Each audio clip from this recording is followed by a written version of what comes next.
They gave me away because I wasn't smart enough. 10 years later, I showed them the family they had lost, and that broke them more than any words could have. My name is Rowan, and when I was 12, my guardians packed my things into 2 suitcases and drove me out of the city like we were going on vacation. We weren't. They were sending me away. My guardian father, Dr. Lionel, and my guardian mother, Dr. Corinne, were both surgeons. The kind of people everyone at church and in the neighborhood admired. Brilliant couple. Such gifted kids. They must be so proud. What no one knew was that they'd quietly decided one of those kids was worth keeping, and one was, excess. My twin brother, Silas, was the gifted one. He was top of every class, captain of every quiz team, the kind of kid teachers bragged about in the staff room. He was everything they'd planned for. And then there was me. I wasn't failing at everything, but in a house where AB+ was treated like an insult, average was basically unforgivable. I liked drawing, theater, making up stories, music, anything that didn't involve a lab coat or a stethoscope. In our guardian parents' heads, we were both supposed to become doctors like them. No questions. No alternatives. No room for, I don't want this. By the time I hit middle school, the tension was constant. I tried. I studied until my head hurt. I stared at textbooks until the lines blurred and my eyes burned. But tests came back with red ink and low numbers, and the same old chorus started every evening. Rowan, what is this? Your brother manages straight A's without all this drama. Do you even care that you are ruining your future? Silas would sit at the table, silent and stiff, pretending to work while they dismantled me piece by piece. When they turned to him, their voices softened. We're so proud of you, Silas. You make this family look good. You're proof that hard work pays off. Then their eyes would slide back to me, and I'd shrink a little more inside my own skin. The teachers weren't any better. They didn't know what our house was like. To them, I was just the lazy twin who couldn't be bothered to keep up. Your brother can do it, Rowan. Why can't you? If I had $1 for every time I heard that sentence, I could have bought my own apartment and moved out at 10. By 12, I was flunking half my classes. Not because I didn't care, but because I was exhausted, tired of never being enough, tired of every mistake being proof that I was a lost cause. At night, I cried myself to sleep so quietly I gave myself headaches, trying not to let anyone hear through the walls. The night everything changed, it started like hundreds of nights before. We were at dinner. Silas's latest report card was on the table, more perfect grades, more praise. Mine was next to it, a page of mediocre numbers that might as well have been a crime scene photo. My guardian father tapped the paper with his finger. Do you see this, Rowan? This is not acceptable. My guardian mother sighed like she'd aged 10 years in a day. We give you everything. Tutors, books, a stable home. And this is how you repay us? I stared at my plate, hands shaking. I tried, I muttered. Try harder, she snapped. Or don't you care what happens to you? Something inside me snapped. Months, years, of being spoken to like I was defective boiled over. You only ever care about him, I burst out, pointing at Silas. No matter what I do, it's never enough. Maybe I'd do better if you stopped acting like I'm a mistake you got stuck with. The silence was instant and deadly. My guardian father's face went cold. Go to your room, Rowan. You're grounded for 2 weeks, my guardian mother added. No phone. No computer. No leaving this house except for school. I stared at them, heart pounding, and something in me broke all the way through. Fine, I said. You don't have to worry about me leaving the house. Because I wasn't planning to be in that house at all. That night, after everyone went to bed, I threw some clothes and my sketchbook into a backpack, opened my window, and climbed out. I didn't have a plan. I didn't even have real shoes on. I just walked, sobbing, until I got to the small park 3 blocks away and sat on a cold bench under a broken streetlight. I was 12, alone, and terrified. I watched headlights pass and imagined every one was my guardian father's car, every set of footsteps was a stranger who might grab me. I hugged my backpack to my chest and cried until I couldn't keep my eyes open. The police found me around 5 in the morning. The officers were gentle, but their voices were tight when they brought me back to the house. My guardian mother stood in the doorway in her robe, face pale with embarrassment, not concern. Thank you, officers, she said. We'll handle the rest. They gave her a look that clearly said, we're not sure you will, but they left. After the door closed, my guardian father turned to me with a strange, almost detached expression.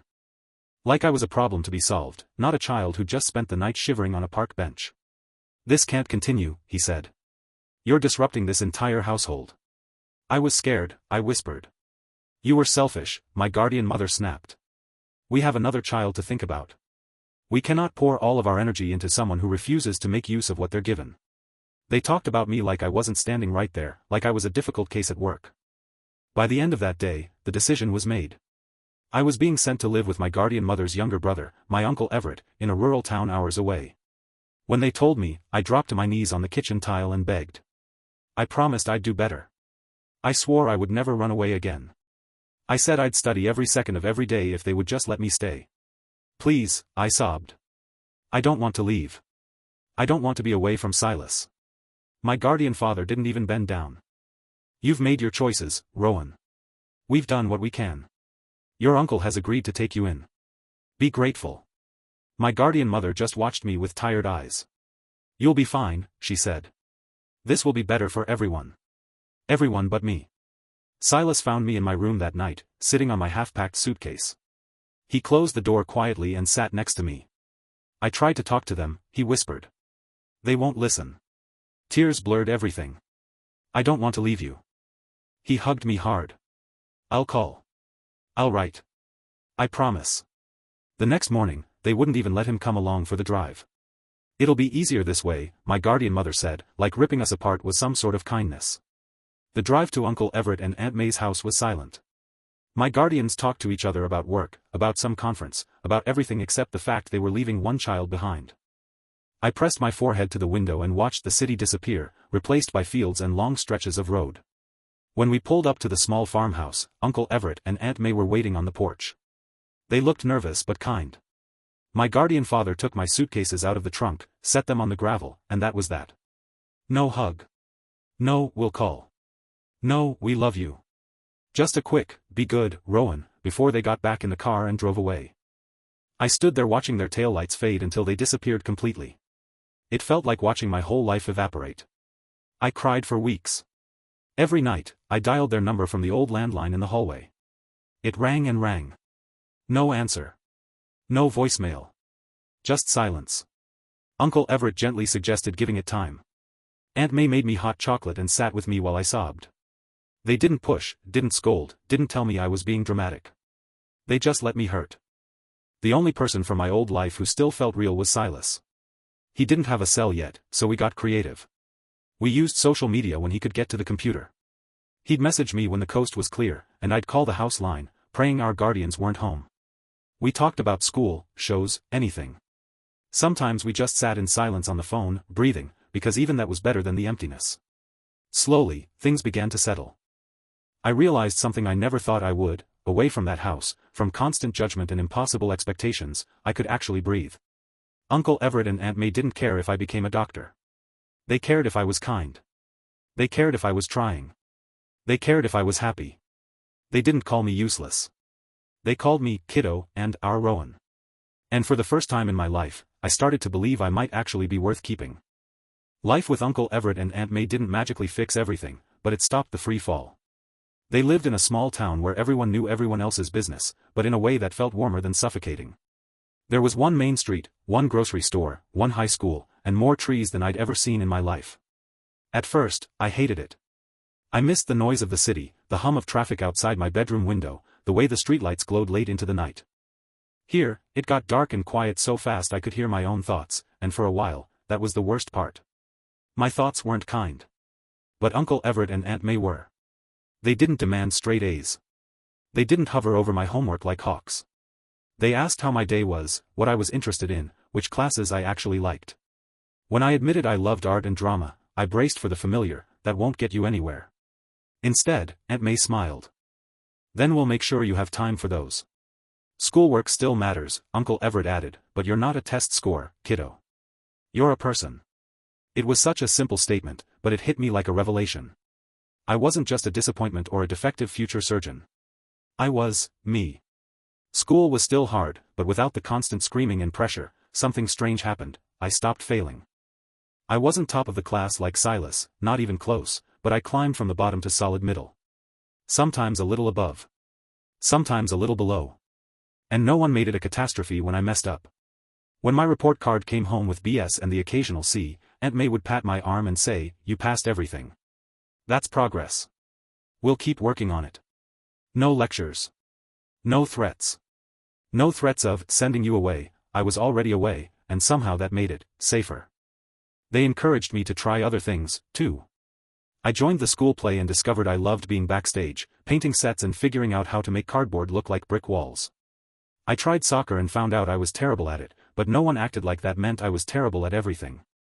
For the first time, I had room to be average at some things, good at others, and absolutely awful at a few, and all of that was okay. I wasn't forbidden from talking to boys anymore, either. Uncle Everett and Aunt May had rules, sure, but they were about safety, not control. Don't lie. Don't sneak around. If someone makes you uncomfortable, tell us. We're on your side. That simple phrase, "we're on your side," was something I'd never heard from my guardians. I met Eli when I was 15. He was in my art class, always sketching in the margins of his notes and getting paint on his sleeves. We started talking because we both stayed late after school to work on a mural project. He asked about my life in the city, and I asked about his dream of becoming a photographer. Our friendship felt easy in a way nothing else had. No competition. No comparisons. No one hovering behind us waiting to announce who did better. We started dating at 16, the kind of small-town relationship where dates were mostly wandering aimlessly through the local thrift shop or sharing fries in the back booth at the diner. It sounds simple, but with him, it felt like having a safe place to land. He knew about Silas, about my guardians, about how I'd been sent away like baggage. He listened without trying to fix it or minimize it. He never said, "They did their best," or "Maybe you're overreacting." He just held my hand and said, "You didn't deserve that." I finished high school with grades that would never impress my guardians, but were enough to get me into a decent college a couple towns over. Eli and I both got in, somehow managing to align our plans without forcing it. By then, contact from my guardians was zero. At first, it was their choice. They ignored my calls and never answered messages. Later, when I'd settled into life with Uncle Everett and Aunt May, it became mine. I stopped dialing their number. I stopped waiting for them to suddenly realize they'd made a mistake and drive out to bring me home. They didn't come. The only thread connecting me to that old life was Silas. We kept in touch as we grew up, first through stolen phone calls and clumsy messages on old social media platforms, then more openly once he turned 18 and stopped caring what our guardians thought. He told me about their world, the dinner parties, the academic awards, the way they bragged about him at every opportunity. He also told me about the silence when my name came up. How they'd shut down, change the subject, or act like I didn't exist. He came to visit during my second year of college. It was the first time we'd seen each other in person since we were 12. We hugged so hard we almost knocked each other over. Uncle Everett took a picture of us in front of the house, both taller, both older, but still the same two halves of something that had been torn apart. Silas met Eli and liked him immediately. "He actually listens to you," Silas said later. "That's rare. Eli and I graduated last year. I got my degree in design. He got his in media." A week after we walked across the stage in our caps and gowns, we stood in front of a small group of people in Uncle Everett and Aunt May's backyard and got married. Silas stood next to me as my best man. Uncle Everett walked me down the aisle. Aunt May cried more than anyone. There was no sign of my guardians, no last-minute dramatic entrance. The people who'd actually raised me were the ones who stood beside me on the most important day of my life. A month ago, Eli and I welcomed our son, Oliver, into the world. Holding him for the first time rewired something in my chest. This tiny, wrinkled, furious little human was absolutely helpless and completely perfect, and I understood, in a way I never had before, just how intentional my guardian's choice had been when they decided I was too much trouble to keep. Uncle Everett and Aunt May became grandparents overnight in everything but name. They live just a few streets away now, and they're at our house so often we barely bother knocking anymore. They bring casseroles, hold Oliver so I can shower, and tell Eli stories about what I was like at 13 when my hair was always a mess and my eyes were always red from crying. I'm on maternity leave, still unused to the strange loop of days and nights with a newborn. College feels like a lifetime ago. My old life in the city feels like someone else's story. Silas has been visiting as often as his schedule allows. He was there in the hospital when Oliver was born, pacing the hallway like an anxious second father. He's Oliver's godfather and takes his role very seriously, already buying tiny science kits and baby-sized sneakers. Last week, he came over with a look on his face I hadn't seen before, nervous, guilty, like he'd done something wrong. We sat at the kitchen table while Oliver slept in his bassinet. Eli was in the other room putting away laundry. "They're going to reach out," Silas said quietly. My stomach dropped. "Who?" "You know who." He didn't call them our parents anymore either. "They've been talking about reconnecting." About making things right. I laughed, but it came out sharp and humorless. 10 years too late. I told them that, he said quickly. I told them what they did wasn't something you just sweep under the rug. But I thought you deserved a warning. So if they contact you, it doesn't blindside you. I stared at the table, tracing a grain in the wood with my finger. Did they say why? Why now?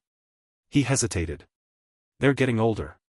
Some of their friends found out what happened with you and it didn't look good. I think guilt finally caught up with them. Or maybe they just don't want to be judged. There it was. The answer that hurt more because it felt true. It's not about missing me, I said. It's about them not wanting to look like the kind of people who abandoned a child. Silas didn't argue. After he left, I held Oliver in my arms and tried to imagine handing him to someone else and driving away. My chest tightened at the thought. I pressed my face into his soft hair and whispered, would never. A couple of days later, it happened. A message request popped up on one of my social media accounts, a platform I barely checked anymore. It was from Corinne and Lionel. They hadn't signed it Mom and Dad. Just their first names like they were distant relatives or former colleagues. The message was short. We'd like to visit you. Please send us your address and let us know when would be a good time. No apology. No, we're sorry for what we did. No, we've been thinking about you all these years. Just a request. As if they were asking to drop by a museum or tour a garden. For a few minutes, anger made my hands shake too much to type. I almost closed the app and blocked them without responding. They'd made their choices. They'd lived with them.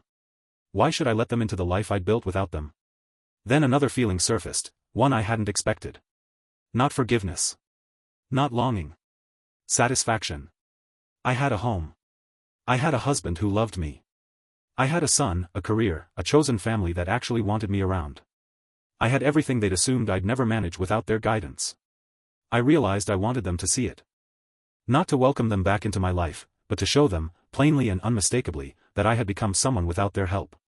That the child they'd written off as a hopeless burden had grown into an adult who did not need them. So I took a deep breath and typed back. Here's my address. We're free for dinner Saturday at 6. You're welcome to come. Then I sent a few more messages, to Uncle Everett, Aunt May, and Silas, inviting them over for the same night. I didn't tell them who else was coming. A petty part of me wanted the look on everyone's faces when the door opened, to be completely honest. Eli glanced up from the couch when I put my phone down. Everything okay? He asked. I swallowed. They're coming. He didn't need me to clarify who. His face tightened, but he nodded. Then we'll be ready. I looked around our small living room, the framed photos of our wedding, the baby toys already scattered on the floor, the painting I'd done of the farmhouse that now hung over the sofa. Every object was a piece of the life I'd built after being discarded. Saturday at 6 p.m., my past was going to walk through my front door. And for the first time in my life, I wouldn't be the one on the back foot. For nearly 10 days after the disastrous dinner, the house felt heavier.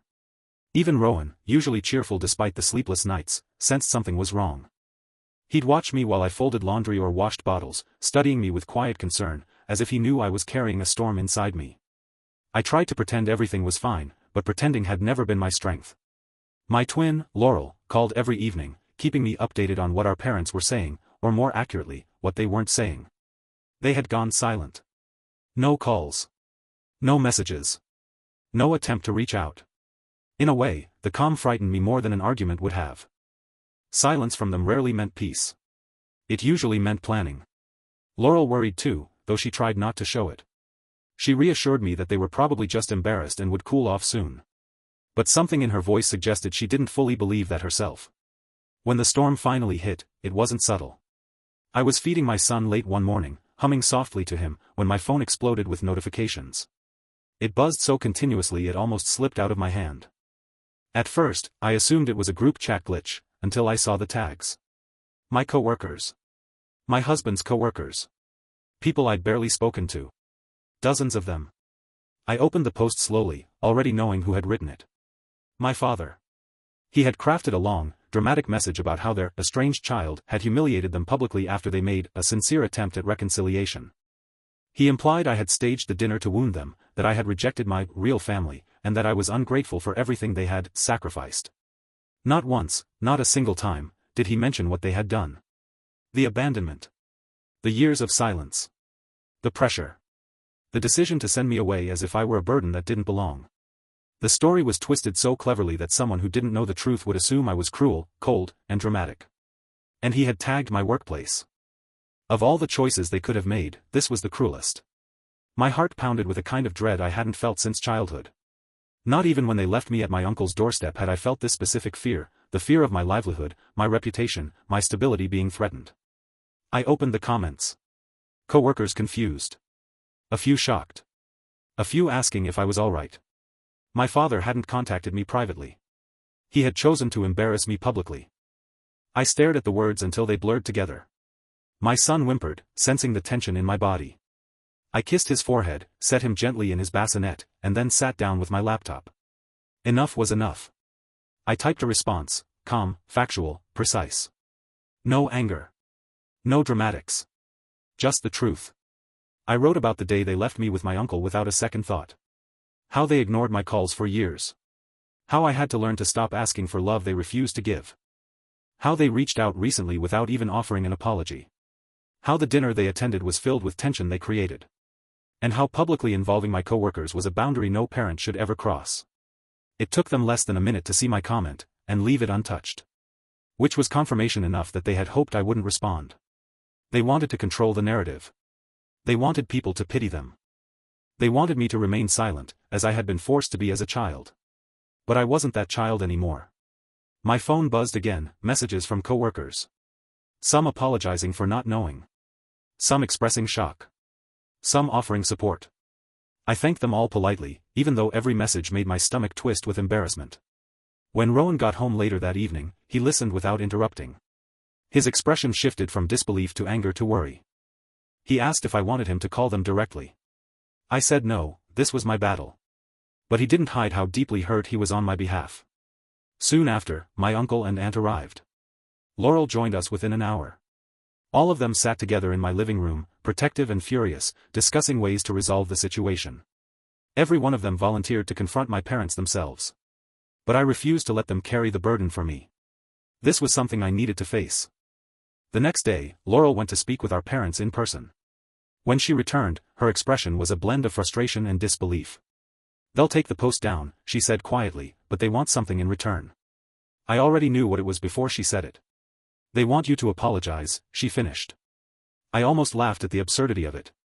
Apologize? For what? For defending myself? For refusing to forget how they discarded me? For not greeting them with gratitude after a decade of silence? No, I said. Absolutely not. Laurel nodded, already expecting that answer. She told me she had argued with them for nearly an hour. She stood her ground. She reminded them of everything they had done, things they preferred not to remember. She warned them that if they refused to take that post down, would be forced to consult a lawyer. It was that threat, not remorse, that finally broke them. They agreed to delete the post. But before she left, they told her they were cutting me out of their lives and removing me from their will. As if that was supposed to break me. Laurel watched me carefully as she relayed their final message, but I felt nothing except a kind of weary acceptance. They can do whatever they want, I said softly. I don't need anything from them. Because I already had everything they had failed to give me. A home filled with warmth. A partner who loved me. A family who chose me. A child who would never experience what I did. That night, as I rocked my son to sleep, I felt something shift inside me, not anger, not relief, but closure. A door that had been half open for years had finally shut. And I wasn't afraid of what waited on the other side. The morning after Laurel's visit to our parents, I woke up before the sun. My son was still asleep in his crib, one tiny hand curled by his cheek. The house was quiet in that soft, early way, when the air feels lighter and the day hasn't loaded itself onto your shoulders yet. For the first time in weeks, I didn't reach for my phone immediately. I just watched him breathe. When I finally did check my phone, the first thing I opened was the post. Gone.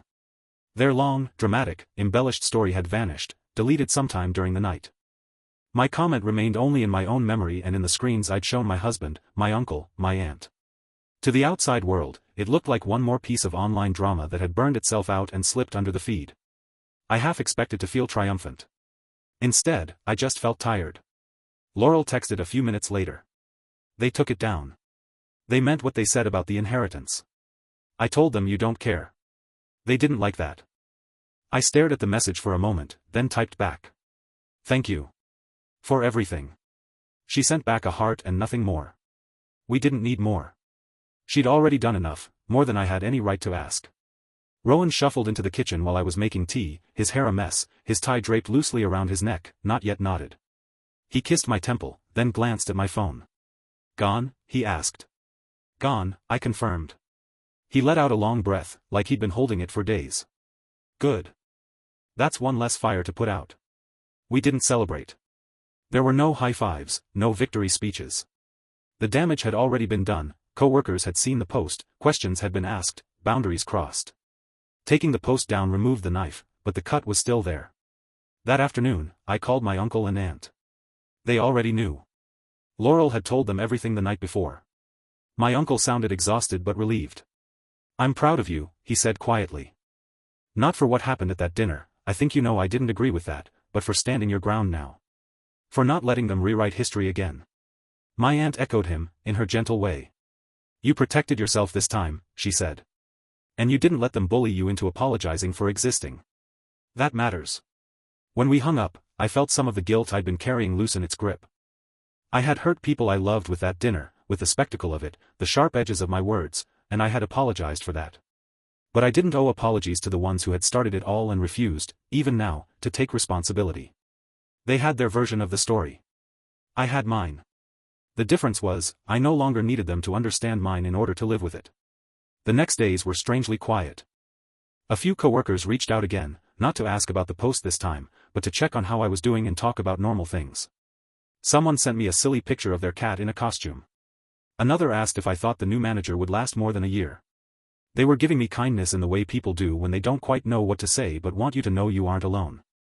I answered each message honestly but lightly. I didn't want my entire identity at work to become the coworker with the dramatic parents. I was a colleague. A friend. A new mother. Someone who liked coffee too strong and color-coded spreadsheets. I wanted to go back to being that person in their minds, not just the central character in a family crisis. HR never called. That silence, at least, felt like mercy. Days blurred into each other in the way they do with a newborn. There were feedings and diaper changes and long, quiet afternoons where I sat on the couch with my son sleeping on my chest, listening to the tiny sounds he made in his dreams. The outside world shrank to the soft curve of his head, the rise and fall of his breathing, the warmth of his weight. Sometimes, in those still moments, the past would creep in. Memories of my 12-year-old self standing at a doorway with a suitcase, waiting for parents who had already decided that I wasn't worth the effort it would take to understand me. The echo of words like disappointment and burden. I'd look down at my son then and feel a fierce kind of determination ignite in my chest. He would never, not once, wonder if he was too much trouble to love.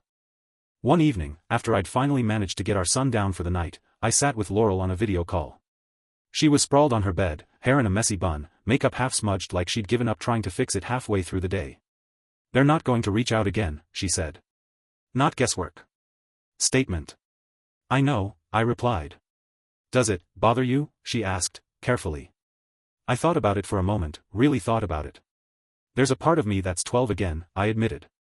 That part still wants them to change, to apologize, to show up and say they were wrong. But the rest of me, I glanced toward the baby monitor, where a tiny green light blinked steadily.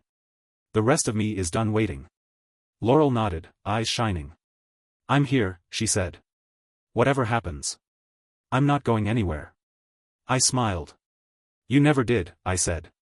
You're the only thing they did right. She snorted. That's debatable, she joked lightly, but I could see how much it meant to her. After we hung up, I sat alone for a while, listening to the quiet hum of the house. I thought about the inheritance they'd tried to wield like a weapon. About the way my father had written those words online, expecting me to crumble under the weight of public shame. They didn't understand something fundamental about me. They never had. I learned, in that countryside house with my uncle and aunt, that love isn't owed because of blood. It's built through showing up, through listening, through staying when someone is at their worst. Financial support can keep you alive. Emotional support helps you want to be. My parents had provided the former, for a while. Other people had given me the latter. That night, Rowan wrapped his arms around me while we stood in the kitchen, the dishwasher humming in the background, the counters cluttered with baby bottles and half-folded dish towels. Do you regret it? He asked softly against my hair. Inviting them. That dinner. All of it. I thought about it honestly. I regret how I handled parts of it, I said. I'm not proud of the way I tried to shock them. Or how I blindsided uncle and aunt. I do regret that. But I don't regret seeing who they are now. I don't regret knowing for sure. Rowan nodded, his chin brushing my temple. They showed you their limit, he said. Now you know where to stop expecting. Exactly, I whispered. We stood like that for a long time, the quiet around us no longer feeling like emptiness, but like space. Space to heal. Space to choose differently than what I was taught. In the weeks that followed, life settled into something almost ordinary. My uncle and aunt came by often to hold the baby and bring food. My aunt would sit in the rocking chair, humming little songs while my uncle fixed a broken cabinet door or replaced a squeaky hinge, unable to sit still even when he pretended he was just checking something. Laurel visited whenever she could, arms full of tiny outfits our son would outgrow in 2 weeks. She never mentioned our parents unless I did. That was her quiet gift to me, not forcing their presence into spaces they didn't belong anymore. My parents stayed true to their final promise: no calls, no messages, no more posts. In a way, it was the first boundary of mine they had ever respected, even if they framed it as punishment. The funny thing is, it stopped feeling like punishment very quickly. It started feeling like peace. One afternoon, I sat on the back steps with my son asleep against my chest in a carrier. The sky was a soft, overcast gray, the air cool and still. I watched a neighbor's kids ride their bikes up and down the sidewalk, laughing as they tried to balance with no hands. I thought about the 12-year-old girl who had climbed into the back seat of her parents' car believing that if she promised hard enough to do better, they might love her more. I thought about the 22-year-old woman who stood in front of a mirror in a simple white dress, with her uncle straightening her veil because her father had never called. I thought about the woman I was now, holding a child who would grow up never doubting his place in his family. My parents had taken themselves out of my life, again. This time, though, it didn't feel like I'd been discarded.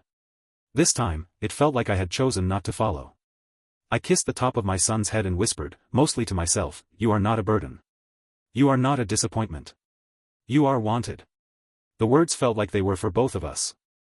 I don't know what my parents tell themselves now, what story they spin to make sense of the choices they made. Maybe they believe they were justified. Maybe they lie awake sometimes and wonder what my life looks like now. But I've stopped building my days around their possible thoughts. My life is here, in the house my husband and I worked for, on a quiet street where my uncle and aunt live just a few blocks away, with a twin who refused to let distance erase us, and a child who will grow up surrounded by people who chose him long before he could ever prove anything. They cut me out of their will. I cut them out of my future. And in the end, I didn't lose a family. I just stopped chasing the one that never really wanted me, and turned toward the one that had been holding out their arms all along. Thank you for watching the video, like it if you watched the video to the end and don't forget to subscribe. Have a nice day.